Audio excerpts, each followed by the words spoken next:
Hello, everybody. Welcome to another daily dose of gaming news and all that good stuff. And as always, I also publish on Rumble and on Patreon for access support. Any kind of updates and the such usually I go about on Twitter X. I didn't do on Saturday program. I got a couple of news that I maybe wanted to tackle, but was not that important to make a whole program around it. But I did manage on Saturday to publish my demo gameplay of Spiritfarer. Very interesting game. I'm very interested in trying out the full version of the game. Yeah, and I will try to continue to play at least demos from games that I have on my wish list to see if it's worth to keep them on a wish list to buy on a deal or something like that. Yeah, other than that, later today I will be able to publish Midnight Suns episode, and I think I will wrap up Midnight Suns this week. So Monday, which is today, Wednesday, 88 and 89. I think it's 89 episodes total. I think I will be able to wrap up this week, hopefully. And then I will move on to the Callisto Protocol. And I've been recording some games here and there. In terms of series, I've been able to have some free time to do that. So I advance a little bit there. But I will just, for the moment, be publishing one gameplay series, so one game at a time, so that doesn't get too confusing. And I still have the solution of having some episodes on the backlog, so I have always something to publish throughout the week. But yeah, other than that, when I've been each series that I'm be recording on the background, I will announce throughout the gaming news program. But yeah, other than that, I still need to do a channel update for this year. Trying to get around to see what kind of things can I bring here in terms of the channel. Other than that, I've got some already completed gameplay series. 4K, the recent ones, 1080p, the most older ones before the interruption of the channel there. Other than that, I think we are good to continue here and go for the news. Again, there has been a lot of this weekend, especially in terms of leaks and rumors from the GPU stuff. Um, I didn't. I avoid covering this again. Every day changes a little bit here and there, and also a huge part is also confirming previous leaks. So I think, given that today, later, at least from my time zone, I think it's going to be later at night. They have a countdown here at the time of recording. We still, I still need to wait around 13 hours and a half, which is a long time. Will be almost by the end of my day. We'll have starting off in terms of this big keynotes. I will try to also keep my eyes open for other products that might be interesting, at least for the DI, PC, and all, and anything that is related to PC gaming or PC as a whole, not only just the GPU stuff. I will try to check today if it is a good time. So around 14 now, yeah, it will be almost 10 in the night on my time zone. This keynote from AMD, and I think later on. I think this is in Vegas. I think it will be the NVIDIA, because this is a few hours before the NVIDIA keynote. Again, I will try to keep my eyes on this to see the official first party information regarding the lineups, the specs, if they announce any, and in terms also launch dates and all that jazz. Again, just to round up the information that we have, I think we're going to have some confirmation from this AMD. I will be sure there's going to be a lot of AI accelerator stuff and all that jazz for sure. But what concerns us gamers and consumers, I think we're going to have the revelation of the continuation of the CPU stuff. So the rest of the X3D variants for sure. In terms of RDNA 4, uh, I will assume it's going to be the 9070 XT and the rest of that lineup. At least we'll have an idea if the name is confirmed or not. Again, it still makes a little bit confusing for me to try to pick up the logic of the new naming scheme if this is true. Yeah, and hopefully we'll get a little bit more information about that, if there is a reasoning or not. So at least we have a logic to be dependent on, and if it is according to my speculation, having to do with the fact they are going to try and they are going in that direction of UDNA, the unified architecture for both CPUs and GPUs. Maybe the naming scheme is related to that. But other than that, hopefully we'll have good products with good prices announced. Um, in terms of, I don't know, launch dates, I'm not sure. I will probably will see early February or something like that for some higher end stuff to start off the launch of the lineups.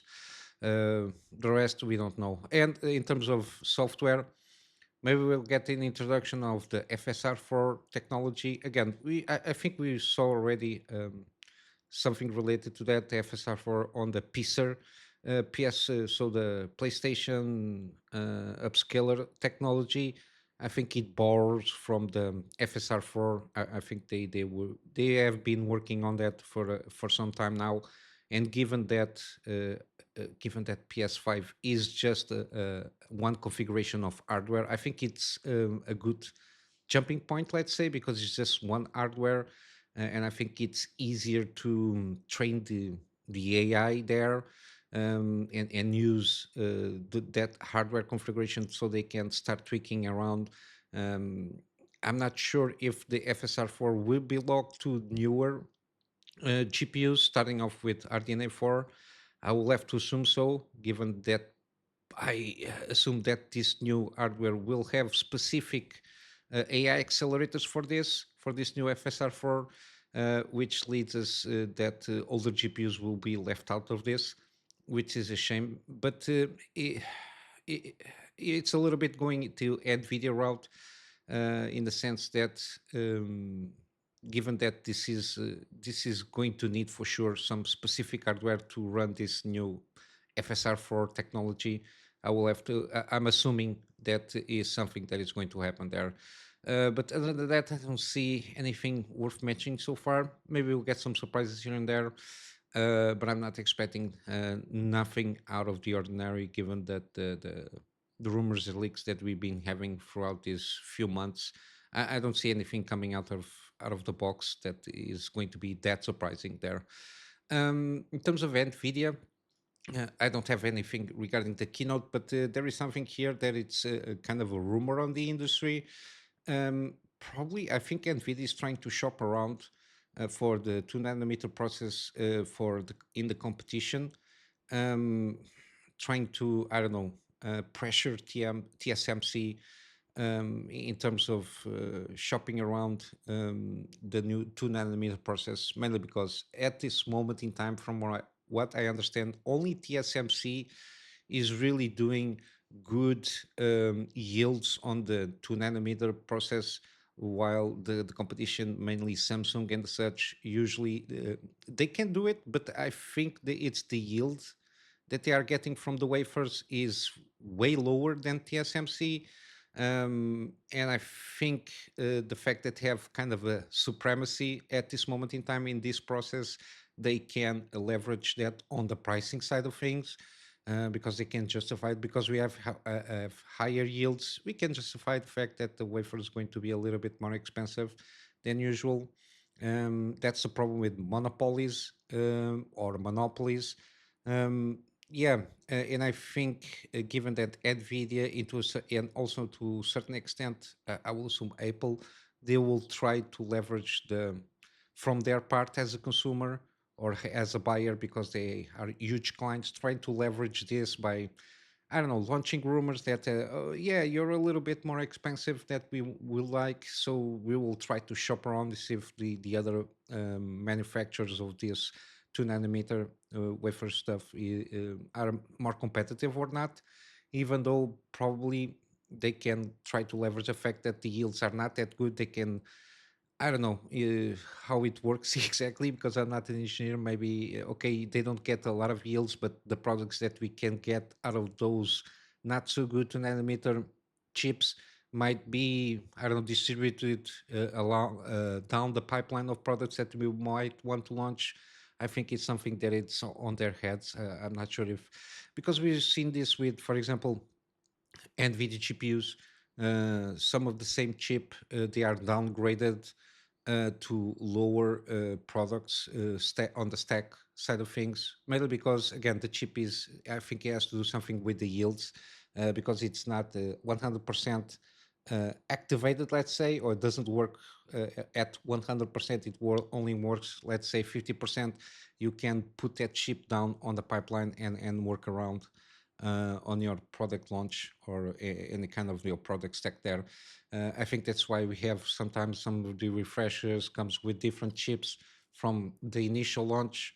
The 40 series and even the 30 series had this kind of a thing here. I think it was the 30. Usually with NVIDIA, it was, I think, in the 70 class stuff they took advantage of downgraded chips that didn't fare that well on the 80 class. They take advantage and put it on the 70 class. Mainly because, again, I think it has to do with the yields of those wafers. The fact that the chips that come out of that wafer are not 100% to the specs, and they can be taken advantage and put it on lower spec chips that they have on their product lineup. I think it serves that purpose. That's why I think they might be going around and shop around with Samsung. Okay, we have lesser yields, but again, the ones that doesn't come out 100% of the spec are. Can we take advantage of that and introduce it in our product lineup on the later stage of things? Again, I think. I think this is what might happen, but we'll have to wait and see how this will go. Because again, Intel could have already taken off with their factories there, but we got the stories a few months ago regarding how some of the 13th and 14th generation CPUs are not that good because they were made with some defects there because of the factories, I think, in Arizona. We need to see how this will evolve.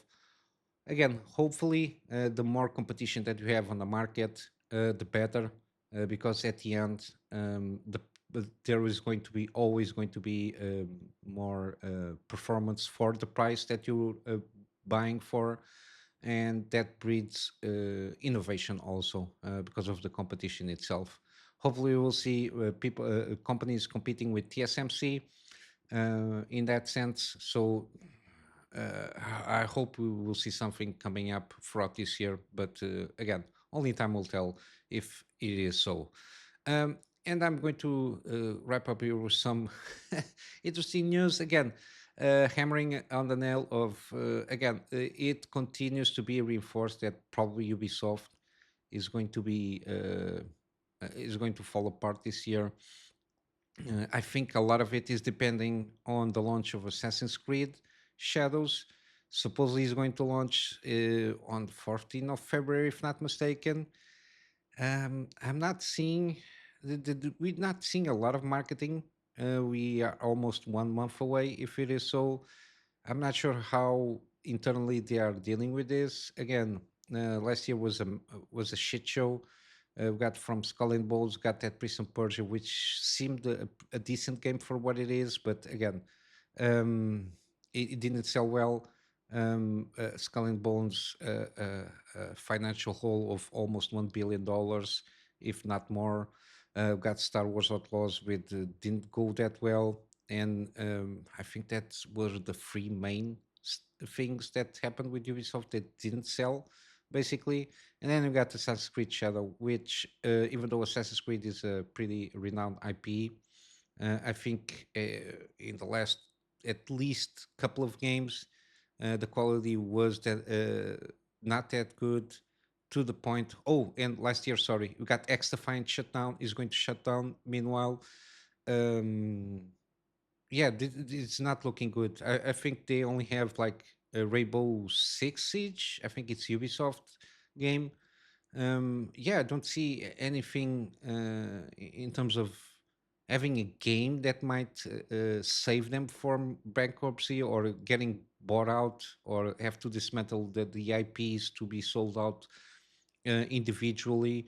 Even if Assassin's Creed Shadows is a huge success in terms of financially, if it sells like I don't know 20 million copies in 3 months, if it has kind of the success of Black Myth Wukong, again, you got a company that is having, in terms of value on the market, on a 85% drop in 4 years, and also the fact that they have a huge overhead in terms of annual operational costs of around almost 750 million dollars per year.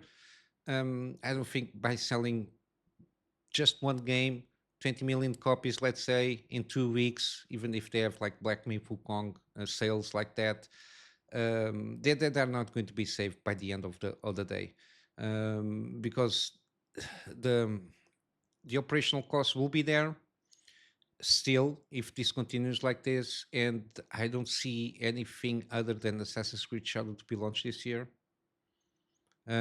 So yeah, it's like a bandage on a gaping wound. Even if this game is very successful, I don't see how they can manage that. We don't have any Splinter Cell stuff coming. There was a tease for a remake. There's been no news since that tease. They are hugely in debt, with almost $1 billion in debt, which is again something that it's very risky for them, because I don't remember seeing any kind of project after Assassin's Creed Shadows coming up after that that might be signaling like a good financial upturn. But yeah, most likely, according to analysts, I don't know if the game launches when it's supposed to launch, and even it's a huge success. I don't know how many months they can delay um, of Ubisoft entering default. Um, yeah, because even for investors, the fact that you dropped 85% on your value, a company that was worth around $12 billion, if not mistaken, 4 years ago, it's only worth not even $2 billion. So basically, 1/6 of its value in 4 years. It's not that good in terms of prospects of how they can recover from this. Again, I don't know. It's a shame because the IPs themselves are pretty. Assassin's Creed is a good IP. They should have been mm, well. It's the problem of being too greedy. Assassin's Creed was good. Was a good franchise until around about Assassin's Creed Black Flag. They weren't doing any kind of annual launches because they supposedly at the time had the philosophy of having a development cycle that provided good output of the games that they were launching, so they will focus on quality, and instead of trying to launch a game per year on that franchise or their IP. And then they just got greedy. They just put it on a pipeline that didn't allow huge amounts of quality of the games that were launching. And then we saw the rise up of this acronym mafia kind of injection on the personnel, and that will always be reflective of the products that they launch, and the double down on stupidity. And with Assassin's Creed Shadows, again, the only thing that people wanted after the first Assassin's Creed was something happening on Japan with ninjas, and we got a black samurai hammering heads on Japanese people. Again, and all the justifications for that. There's been a lot of uncovering and good reporting on that in terms of insider information and leaking stuff from inside Ubisoft, especially from Endymion. He did a good coverage regarding that, the how they reached the conclusion of getting the Saint George Floyd, let's say, of Assassin's Creed Shadows to be introduced. That again, the logic behind that is completely insane. But yeah, this is. I think this is might be the year that we see Ubisoft be extinguished as the company that we knew. I don't know, 10 years ago. But yeah, it is what it is. And then got also something linked to that with Assassin's Creed, which it was after the update, the huge update from Windows, the 24H2 or something like that. I don't remember exactly. There was a lot of Ubisoft games that stopped working, so they crashed. It didn't even started. And in the meantime, I think they in some games they managed to patch out with an hot fix because this affected basically the latest three games from Assassin's Creed plus Star Wars Outlaws and Avatar Frontiers of Pandora, which also was a game that didn't go that well. They managed to deploy an hotfix in basically everything except for, if not mistaken, Assassin's Creed Origins.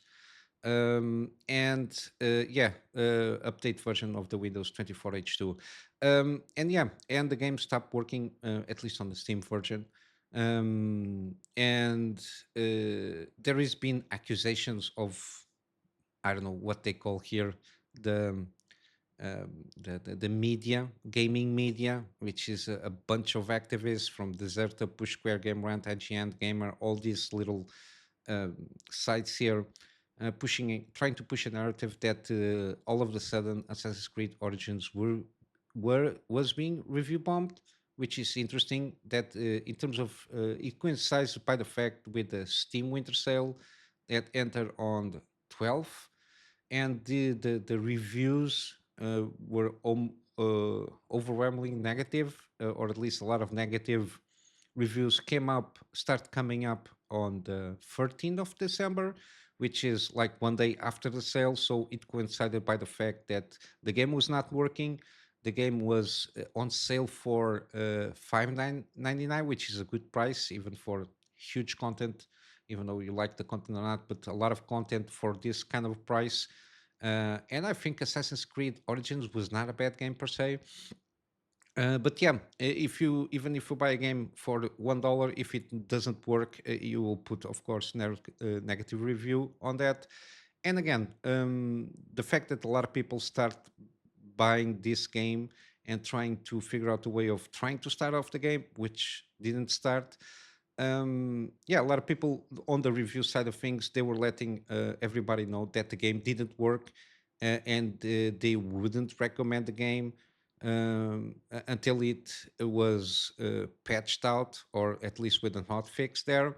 As you can see here, the majority of the negative reviews was if you play this game on Windows 11 and if you updated the OS to 24H2 or newer, this game isn't playable. I've been looking for any trick solution online and haven't found one. Yeah, the majority of the reviews were right about this. The fact that the game didn't properly work, didn't even start it, and if it started after a couple of minutes, just crashed, black screens, a lot of those things. And yeah, I don't know. These people try to put it as review bombing again. It's an interesting term using review bombing, which can be go either way, positive or negative. But yeah, by the fact that you have put something on a sale that you knew that it didn't work, but you still didn't do anything to avoid that, and let people buy it unknowingly, that they were not aware that the game didn't work. Yeah, it's. And it's interesting enough that there is a lot of positive reviews. I don't know what the reasoning is. If you cannot play the game, how you can? Maybe they were on Windows 10 or something like that, and the game worked. I don't know.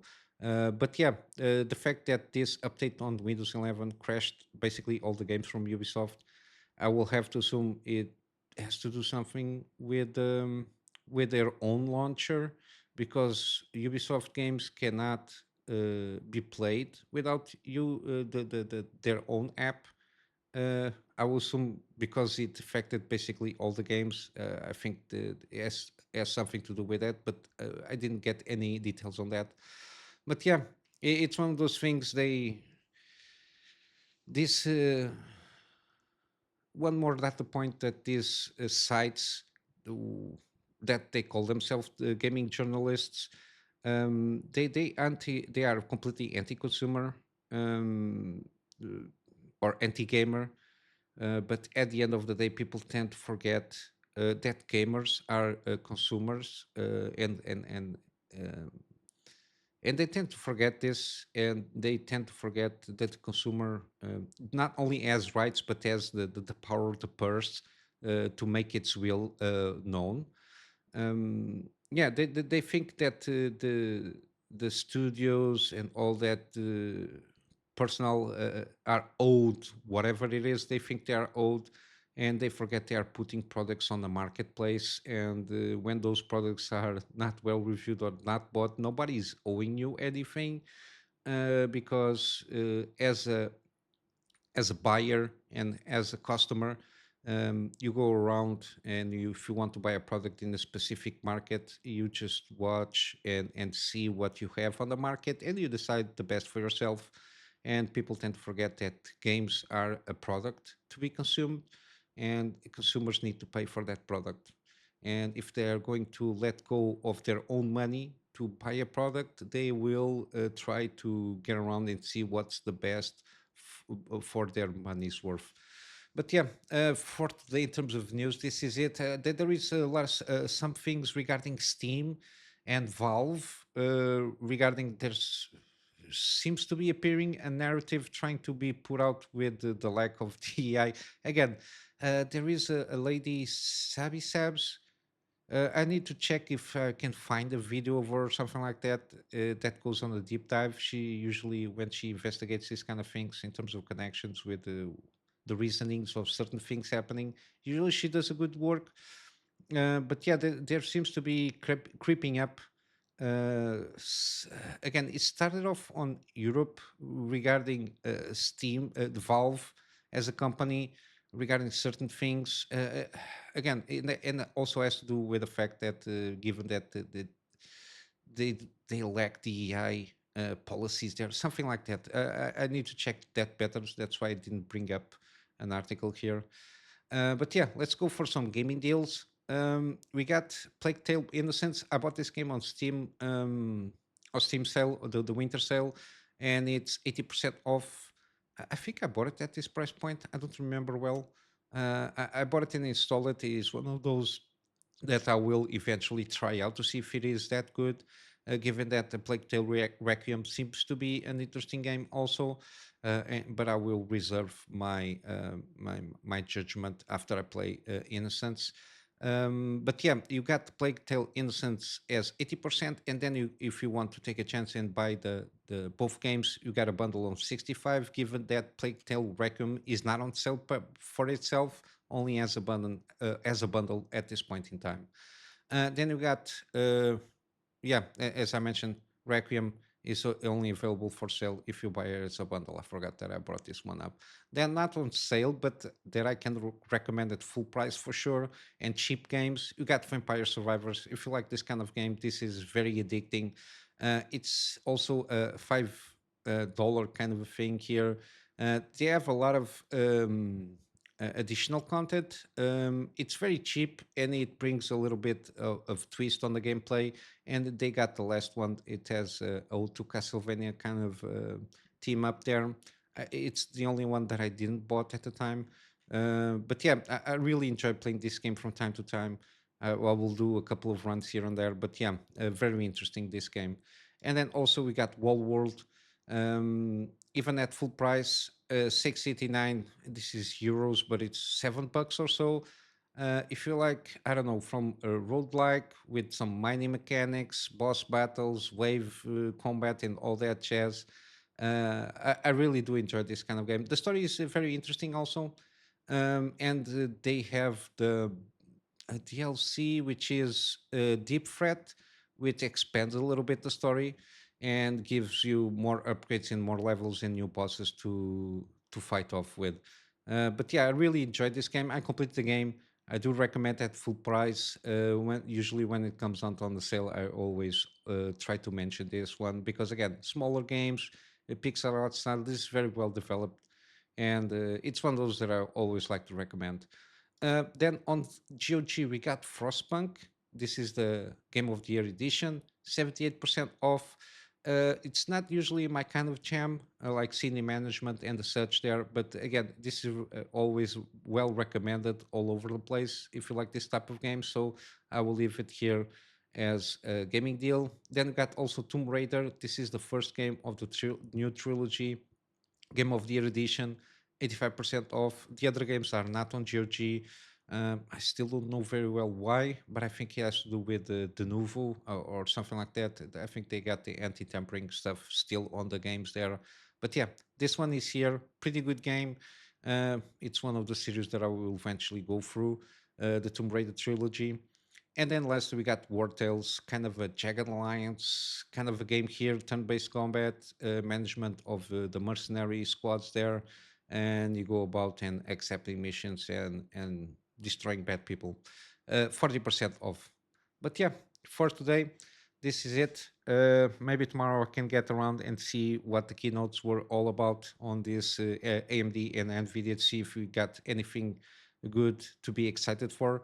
But yeah, I will wrap up here with plug on my Patreon as usual for extra support. The extra support is more aligned for me to try and figure out a better storage solution for the to have backups of the stuff that I do for my clients, and of course some extra space for the videos that I do for the channel.